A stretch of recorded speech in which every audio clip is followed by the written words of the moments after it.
a cambiar de tema. En realidad estamos manteniendo el mismo tema a lo largo del programa porque tiene que ver con los detenidos, con los presos en El Salvador, en Venezuela, fuera y dentro del país. Y a esta hora está con nosotros Francis Fernández. Ella es la esposa de Carlos Julio Rojas, periodista que está preso desde abril de 2024 en el Helicoide y que, bueno, sigue detenido bajo las órdenes del Estado. Francis, muy amable, muchísimas gracias por atendernos y bienvenida a Venezuela al Día. ¿Cómo estás?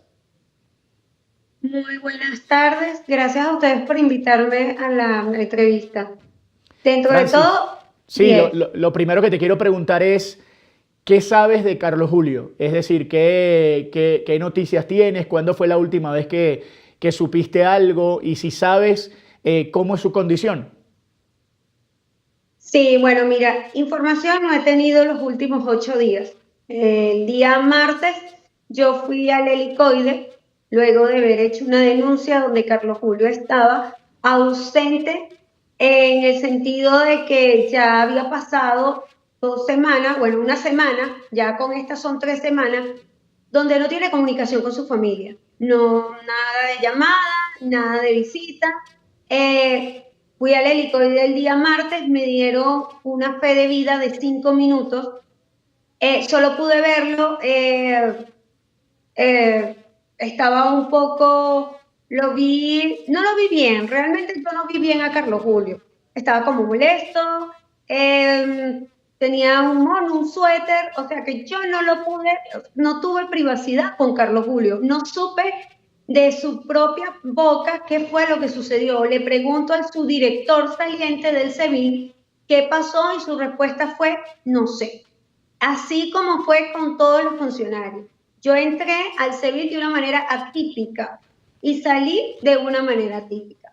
¿Qué quiero decir con esto? Que, bueno, lo último que yo sé es que cambiaron la administración, pero esta nueva administración mañana cumple 8 días.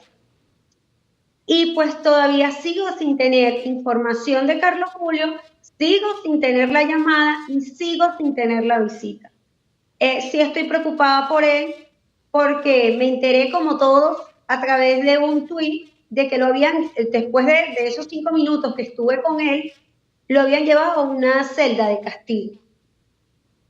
Entonces, bueno, yo le hago un llamado al SEBIN que tampoco se pueden heredar responsabilidades de otra administración.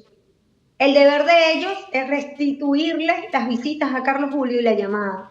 Hasta el día de hoy, viernes, yo no he recibido ni visita ni llamada.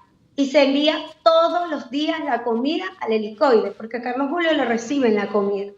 Ayer envió su ropa, pero no nos dieron información.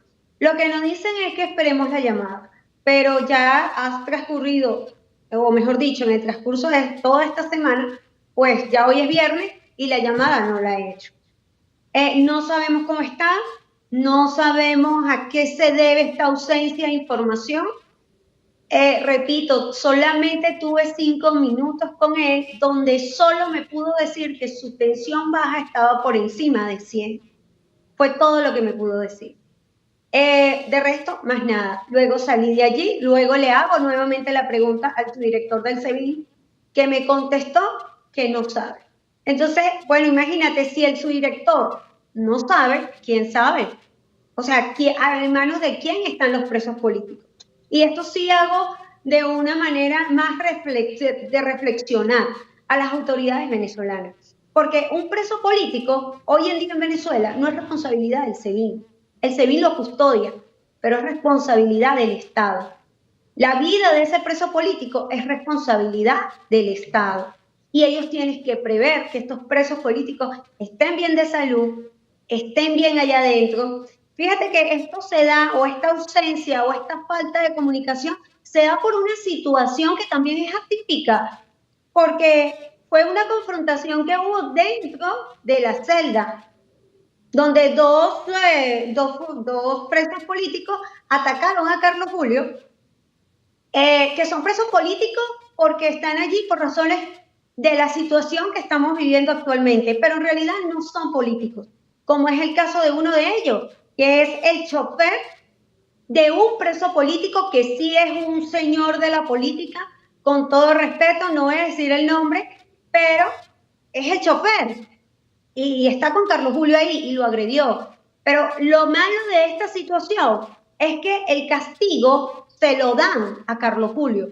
A Carlos Julio lo llevan a un tigrito, a Carlos Julio lo que le quitan las visitas, le quitan todo tipo de comunicación, y para mí esto es hasta una alerta para el gobierno, para el Estado, porque tienen que cuidarse también de eso. ¿A quiénes tienen allí resguardando a los presos políticos? ¿Quiénes son? ¿Y por qué hacen este tipo de cosas? Porque esto es muy delicado, porque es una vida. En el caso de Carlos Julio, sí, dígame. Sí, Francis, te quería preguntar un poco para recordar en qué condiciones fue detenido Carlos Julio, en qué contexto, y luego de esa detención, él tuvo audiencia de presentación, le imputaron delitos. ¿Cómo está la parte judicial a nivel del Palacio de Justicia en el caso de Carlos Julio? Mira, sí, Carlos Julio tiene 4 delitos.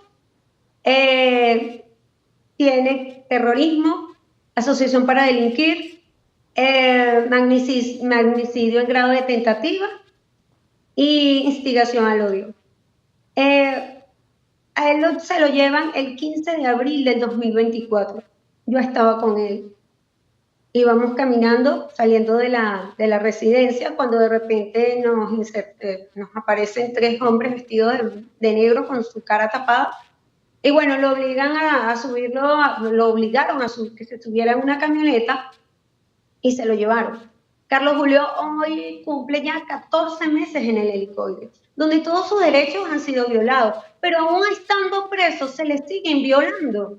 Y obviamente, claro que sí se les siguen violando, porque mira, no tiene derecho a la defensa, no tiene derecho al debido proceso. Y yo exijo que le permitan un abogado privado para que lo puedan defender. No hay pruebas. O sea, lo mandan a un juicio, pero saben que no pueden hacer el juicio porque no hay pruebas para presentar en ese juicio. Entonces dejen a Carlos Julio libre, porque no ha cometido ningún delito. Entonces, si vemos lo que está pasando hoy en día con Carlos Julio, que es como un ensañamiento con él, porque ¿por qué le quitas la visita? ¿Por qué le quitas la comunicación con su familia? ¿Por qué hacen eso? Carlos Julio es un periodista, un defensor de derechos humanos, que fue nombrado un preso de conciencia, que recientemente le regalaron un premio, se ganó un premio simplemente porque es un defensor de derechos humanos. Para comprobar quién es Carlos Julio es muy fácil. Para defender a Carlos Julio es muy fácil, es un hombre de buen corazón, porque fíjate, es hasta noble porque de todas las cosas que me dicen, oye, tuvo como un acercamiento con estas personas que lo maltrataron. Esto me lo dice alguien que se acercó y me dio esa información. Entonces, ¿cómo tú puedes juzgar, cómo puedes tratar a una persona tan mal? ¿Cómo la vas a llevar a un tigrito si fue recientemente agredida por 2 personas que están con él en la celda? O sea, ¿por qué le haces esto a Carlos Julio? ¿Quién está detrás de todo esto en hacerle daño a Carlos Julio? Yo sigo esperando la llamada. Yo considero que al haber nueva administración, todas estas situaciones deben mejorar. Se debe restituir la llamada, se debe restituir la visita, porque primero fue un problema que se presentó con una administración anterior, que yo no creo que esta nueva administración quiera asumir responsabilidad de la anterior. Entonces yo sí creo y les mando un mensaje, que le devuelvan la visita, que le devuelvan la llamada a Carlos Julio, porque el mantenerlo incomunicado solamente genera una situación de necesidad. Y esa situación de necesidad va a traer una información o completa o no tan completa, pero siempre se va a saber lo que está pasando. Yo quiero que ellos sepan eso. No es que no estamos al tanto, no es que los familiares nos ponemos una venda en los ojos y nos olvidamos de que ellos están en los centros de detención. No, nosotros estamos muy pendientes. Con decir que hacemos un trabajo, se puede decir, de inteligencia también, porque nosotros estamos pendientes de nuestros familiares. Entonces yo quiero que ellos sepan que la situación se enreda cuando no hay información. Si no me dan la información, yo voy a buscar la información como sea, porque yo necesito saber de Carlos Julio. Entonces, si hay una situación atípica que se dio allí, Carlos Julio es un periodista, imagínate, el día 27 de este mes, la semana que viene, es el día del periodista, y a Carlos Julio hoy lo tienen en el SEBIN de una manera que no es la más apropiada, lo tienen incomunicado. Y eso Francis, no está bien, eso no está bien. Francis, en esta última posibilidad que tuviste de verlo a Carlos Julio, decías que no habías tenido, digamos, privacidad con él, pero más allá de eso pudiste conversar con él. Entre las cosas que puedes contar, ¿qué te decía Carlos Julio, sabiendo que no tenía espacio para hablar contigo a solas y que además tenía muy poco tiempo para hacerlo? Digamos, alguna cosa de las que te dijo se puede contar públicamente? Mira, fue muy corto y muy poquito, apenas me pudo decir, yo le pregunté por su tensión. Y eso me preocupa mucho, su tensión baja, porque le tiende a subir mucho. Y eso no es bueno. Se lo dije también al subdirector. Tienen que estar pendientes, sea como sea, tienen que estar pendientes de la salud de Carlos. Ese día eran las 12 del mediodía y todavía no le habían tomado la atención. Lo sé porque le pregunté a él y le dije, ¿en cuánto está tu tensión? Y me dijo, ayer me la midieron y estaba por encima de 100 francos. Le dije, Carlos Julio, ¿qué es lo que pasa? Y no me contestó. Me dijo, no sé. Fue su respuesta, que no sabía lo que estaba pasando. Yo me quedé súper preocupada porque tú dices, cómo, claro, estaba con los funcionarios y con su director al lado, o sea, no tuve ni un metro de distancia. No sé si, o sea, ¿cómo te explico? No fue algo, no fue amena la comunicación con él. Fue una comunicación bastante obstruida por la situación en la que estábamos. Y solo me dijo esto, me dijo, estoy firme, yo soy un hombre serio y tengo dignidad.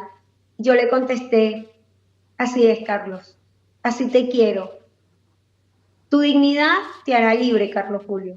Tenlo por seguro. Y me dijo, yo lo sé. Me fui, no pude saber nada. Todo lo demás lo supe por tercero. Entonces, sí, Francis, te quería preguntar, duro. te entiendo, te quería preguntar brevemente, no era la primera vez que Carlos Julio caía detenido. ¿Él no pensó en algún momento irse de Venezuela? Te lo voy a decir. Yo se lo propuse y él me dijo que no se quería ir, que todo lo que él era se lo debía a lo que ha hecho aquí, que él no se veía en otro país, porque le gusta la política, porque la política es para él como una adicción. Eran conversaciones privadas que teníamos él y yo, y ahora la comparto contigo, pero sí le propuse que lo hiciéramos. Francis, muchas gracias por el testimonio. La verdad, digamos, lo agradecemos muchísimo. Valoramos mucho el hecho de que puedas tener también esta posibilidad de que puedas abrirte con nosotros y contarnos la realidad de Carlos Julio. Te mandamos un fuerte abrazo. Estamos muy pendientes, por supuesto, de él, de su salud y de lo que nos puedas contar en función de que ojalá rápidamente puedan salir de esto. Así que tienes las puertas abiertas del programa y estaremos muy atentos a su salud, y no solo la de él, sino también de la gente que está con él injustamente detenida. No, muchísimas gracias por la ventana, gracias por la oportunidad, gracias por el apoyo hacia Carlos Julio, porque siempre lo digo, yo estoy muy agradecida a los periodistas. Y sin duda alguna, yo sé que vamos a salir de esto. Quiero que sepan que Carlos Julio está firme, que él dice que los periodistas son bomberos y que cuando le pasa a uno a alguien, ahí están todos. Y yo honestamente durante estos 14 meses no me he visto desamparada de ustedes. Así que nada más les puedo agradecer Y nada, estar muy pendiente de esta situación, porque yo sí estoy preocupada, porque todavía no ha llegado la llamada, porque todo esto no tiene sentido, porque Carlos Julio no hizo nada para estar castigado, y quienes sí hicieron, pues siguen estando ahí como si nada. Entonces, esto te genera mucha ansiedad y te da mucho que pensar. Y ahí, Gracias, bueno, Francis. a la nueva administración del SEBIN me envió un mensaje, o sea, no hereden un conflicto que no es de ustedes, devuélvanle la visita a Carlos Julio, y eso fue un problema generado con otra administración, y no es que sea tan sencillo así como yo lo digo, pero sí existe una realidad. Carlos Julio tiene derechos y esos están dentro de la Constitución. No estoy hablando cualquier locura, estoy hablando algo que está escrito en un libro, y que esas son las normas que rigen este país, en las cuales Carlos Julio se ve protegido. Gracias, Francis, muy Gracias. amable. Chao. Bueno, ahí estaba con nosotros Francis Fernández, la esposa del periodista Carlos Julio Rojas, que está detenido desde abril de 2024 y aún siguen sin tener certeza de lo que está sucediendo con el periodista venezolano. Santi, nos vamos a reencontrar la próxima semana. Cabe acotar y contarle a la gente que el día lunes es